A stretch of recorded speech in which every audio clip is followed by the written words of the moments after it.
Hey guys, I know nobody's watching this. It's late.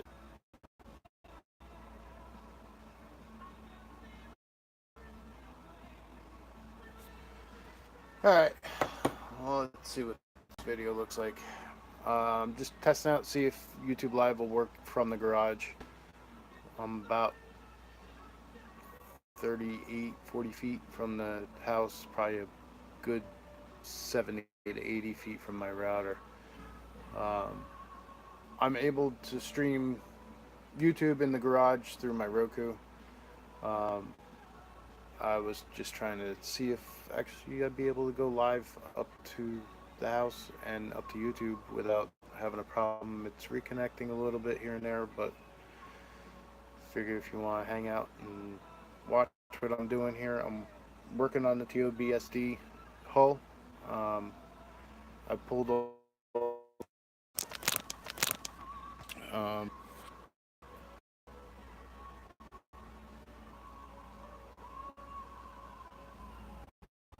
so figured it disconnected, but I'm going through and cleaning the adhesive off the boat.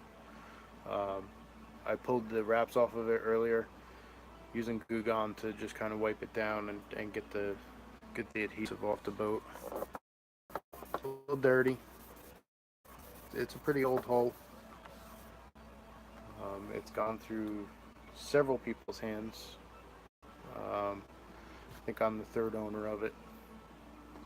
It's Alternergy internals. Um, the it's got two ESCs in it.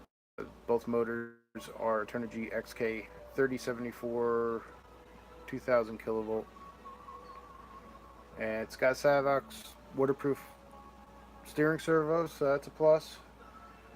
The wiring inside is a little bit of a mess. It's a little everything's really long. I know the guy Neil that originally built this boat.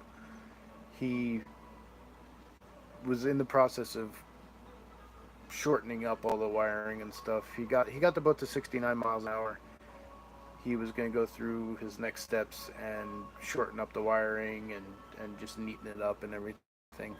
The cooling lines are a mess. The rudder cooling line was feeding right to the output on the side of the boat, so the water wasn't going anywhere. It wasn't cooling anything.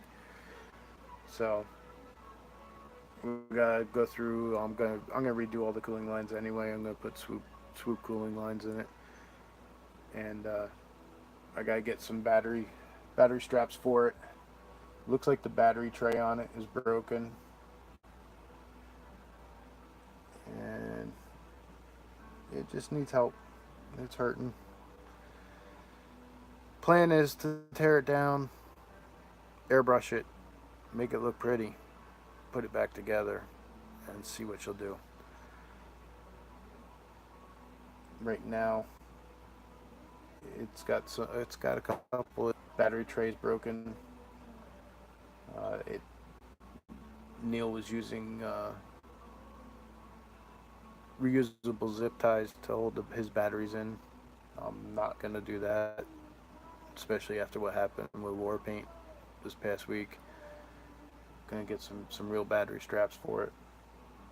The boat will run 6S apparently. That's what he did the 69 miles an hour with.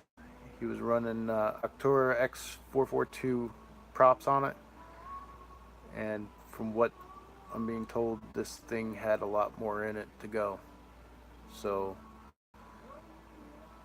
we'll see what happens. I don't know how far I want to push it because it is just a fiberglass hull. It the joint in the hull is kind of rough. Um,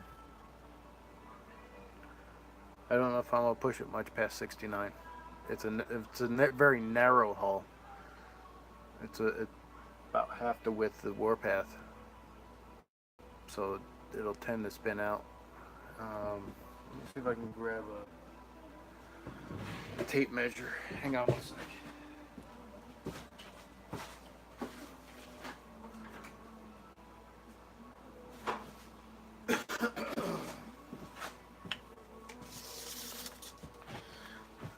anybody that's interested in the boat.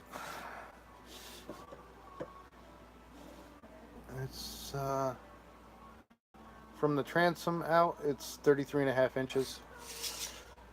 Ride pad, if you're measuring to the bow, it's 30.5 inches. Knocked you over, sorry about that. It's got a huge rudder extension on it. I think I want to shorten that up. Bring the rudder back underneath the hull. I don't like those rudders way out in the back. There's got to be a way of setting it up so that you don't have to run such a long rudder extension on it. But other than that, stingers look pretty cool. Everything looks like, hardware-wise, looks pretty solid on the boat. Other than the broken battery tray. I don't see any rust or anything.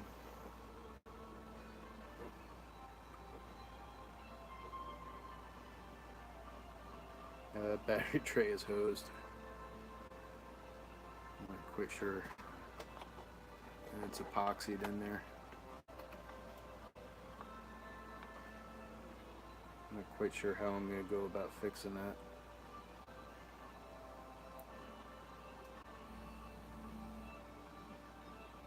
Maybe, I don't know.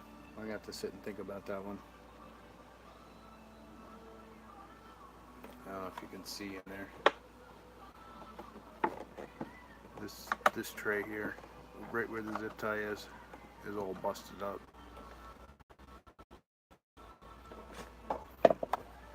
But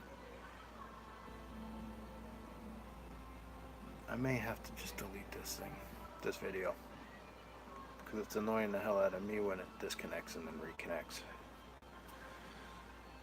But I thought it might be cool to just shoot a video hanging out in the garage working on some things. The nice thing is the boat has a SR210 Spectrum receiver in it, so I can hook up my DX6R right to it, no problem. It'll pick it right up. So that's a plus. I don't need to get a receiver for it. I think right now, I'm gonna pull the ESCs out, which means I'm gonna have to shut the video down because I'm gonna take a picture of the motor wires.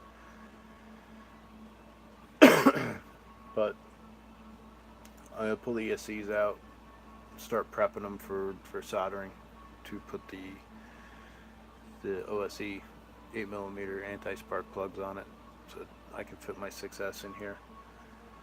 I may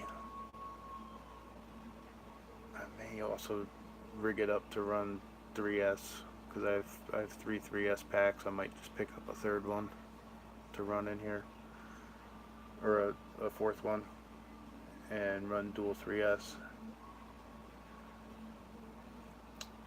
It's such a new project, I don't know which way to go.